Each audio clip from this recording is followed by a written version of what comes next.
Hello friend, welcome back to my channel Sudipta blogs. কেমন আছো সবাই? আশা করি সবাই খুব ভালো আছো, সুস্থ আছো। শুরু করছি আজকে আবার একটা নতুন ব্লগ। তো এখন হয়ে গেছে বাইরের সন্ধে। তো আজকের ব্লগটা স্টার্ট করছি সন্ধে থেকে। আজকে তোমাদের সঙ্গে শেয়ার করব আজকে সন্ধে থেকে রাত পর্যন্ত কি কি করি। তো চলো ব্লগটা দেখতে থাকো। আর এই যে এখানে মুনু ঘুম থেকে উঠে পড়েছে একটু আগে। তো জান কে বল? আমি না পাপা। বল বল। আচ্ছা ও ও আচ্ছা, ওর জান হচ্ছে ওর পাপা আর আমি হচ্ছি ওর বেস্টুর মাম্মি। মানে আমি ওকে মাঝে মাঝে আদর করে বেস্ট বেস্ট বেবি বলি, মানে বেস্টকে বেস্টু বলি।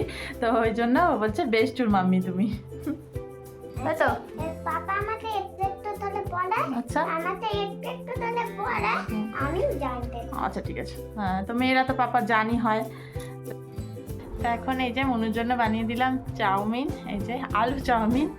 এই যে এখন আলু চাউমিন খাচ্ছে ও। সন্ধ্যেবেলা এখন বললো আলু চাউমিন খাবে। আচ্ছা লাগছি, একা একা খেয়ে নেবে। ও চাউমিনটার বেলায় একা একা খেতে পারবে, ও অন্য কিছু একা খেতে পারবে না। ঠিক আছে চলো খেয়ে নাও। ভাতটারও অনেকটা খাটা, আমি ভাতটা মামটাই দেই ভাতটা। ও ও ভাতটা তো অনেকটা, ভাতটাও খেতে পারে না, ভাতটা মাম্মি খাই দেয়। তা এখন একটু রেডি হয়ে গেছি, বেরোবো। তো এই যে আমার সঙ্গে মুনু রেডি হয়ে গেছে। মুনুর পাপা এখনো আসেনি অফিস থেকে। তো চলো একটু ঘুরেও আসি, আর টুকটাক কিছু কেনারও আছে, সেগুলোও নিয়ে আসবো। তো চলো যাওয়া যাক।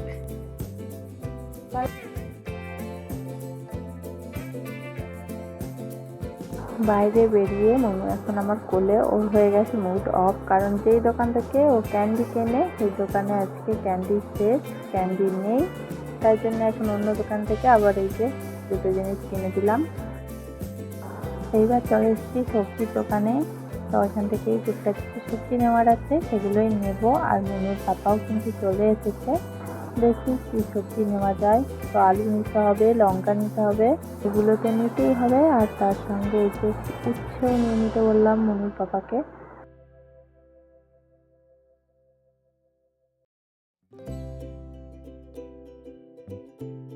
সবজি নেওয়া হয়ে গেছে, আর এখন একসাথেই চলে যাচ্ছি বাড়ি।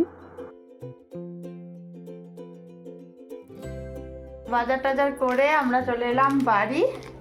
আর মনু এসেই এই যে কুরকুরে কিনে এনেছে, তো কুরকুরেটা এখন ওকে দিতে হবে। তো আমি এবার চলে এসেছি কিচেনে, ডিনার বানাবো আর তার সাথে আরও একটা জিনিস বানাবো। তো সেটা হচ্ছে গোলাপ জামুন।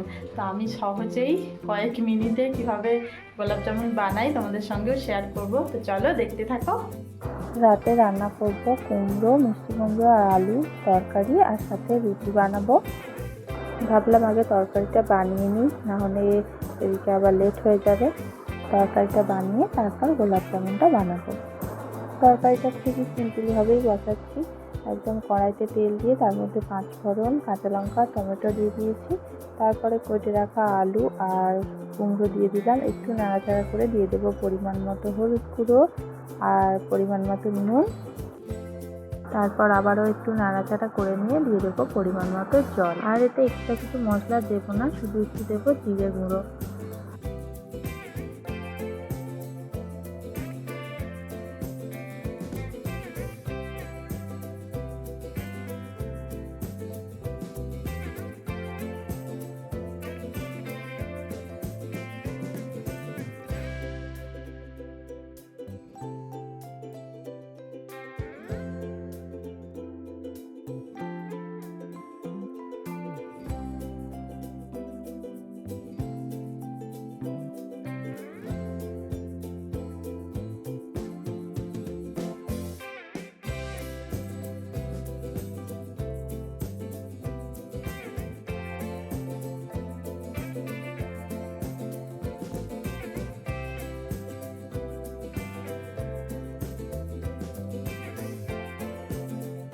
তরকারিটা ঢাকা দিয়ে দিয়েছিলাম।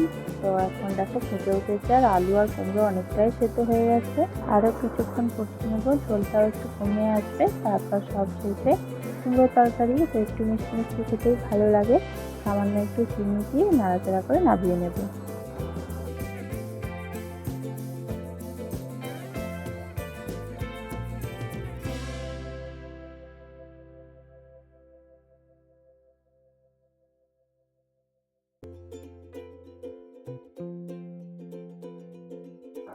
তরকারি বানানো কমপ্লিট।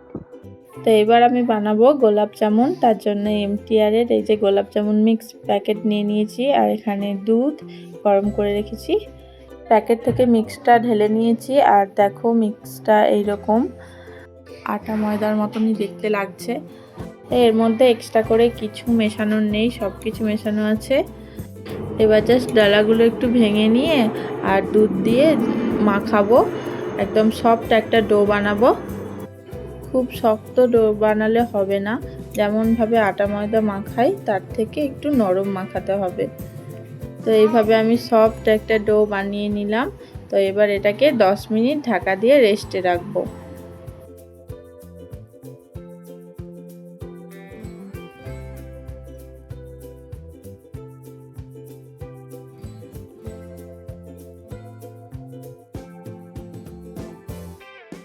তার মধ্যে আমি এই যে একদিকে একটা বড় জায়গা নিয়ে নিয়েছি, আর তার মধ্যে দিয়ে দিচ্ছি চিনির রসটা বানিয়ে নেব। তো এখানে যতটা চিনি নেব ততটাই কিন্তু জল ব্যবহার করতে হবে। আমি একটা বাটি মেপে তার 2 বাটি চিনি নিয়েছি, তাই তার 2 বাটি জল দিয়ে দিলাম। আর দিয়ে দিয়েছি ফ্লেভারের জন্য কয়েকটা এলাচ। এবার চিনির রসটা খুব ভালো করে ফুটিয়ে নেব। রসটা খুব পাতলা হলে আবার ভালো হবে না, যেন খুব গাঢ়ও না হয় পাতলাও না হয়। রসটা হয়ে গেছে, এবার গ্যাসটা অফ করে দেব। গোলাপ জামুনগুলো ফ্রাই করার জন্য তেল গরম করতে বসিয়ে দিয়েছি।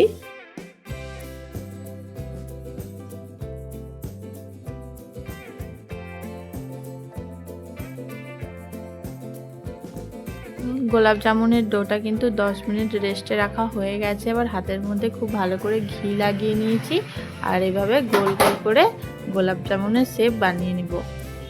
খুব ভালো করে গোল পাকাতে হবে যাতে কোনো ক্র্যাক না থাকে। ক্র্যাক থাকলে কিন্তু ফেটে যাবে, গোলাপ জামুন ভালো হবে না। এইভাবে করে সব কটা গোলাপ জামুন বানিয়ে নেব। আর এইভাবে কয়েকটা ল্যাংচা শেপেও বানিয়েছি আমি। তেল গরম হয়ে গেছে। তেলটা কিন্তু খুব হাই হিটে দেব না, গরম করব না, আর একটু মিডিয়াম টু লো রেখে এইভাবে গোলাপ জামুনগুলো ফ্রাই করে নেব।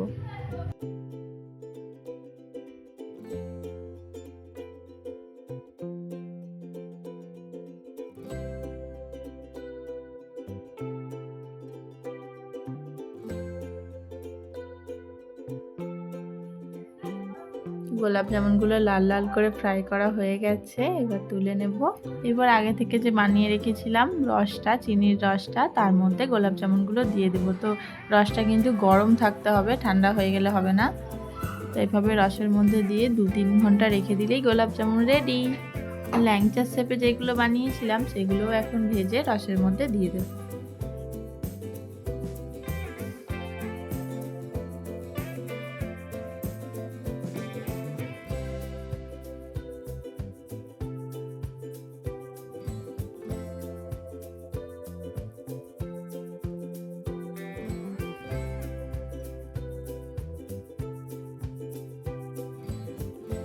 গোলাপ জামুন একদম রেডি। তো দেখতে কেমন লাগছে কমেন্ট করে জানিও। তো দেখলেই কিভাবে আমি গোলাপ জামুন বানালাম। তো এইভাবে করেই আমি বানাই, আর খুব কম টাইমের মধ্যে এটা হয়েও যায়, আর খেতে কিন্তু দারুণ টেস্ট হয়। আর আজকে সন্ধ্যে থেকে রাত পর্যন্ত আমাদের এভাবেই কেটে গেল। তো আজকের ভিডিওটা এখানেই শেষ করছি। কেমন লাগলো আজকের ব্লগটা অবশ্যই কমেন্ট করে জানিও। সবাই খুব ভালো থেকো, সুস্থ থেকো। দেখা হচ্ছে আবার নেক্সট ভিডিওতে। আজকের মতো টাটা।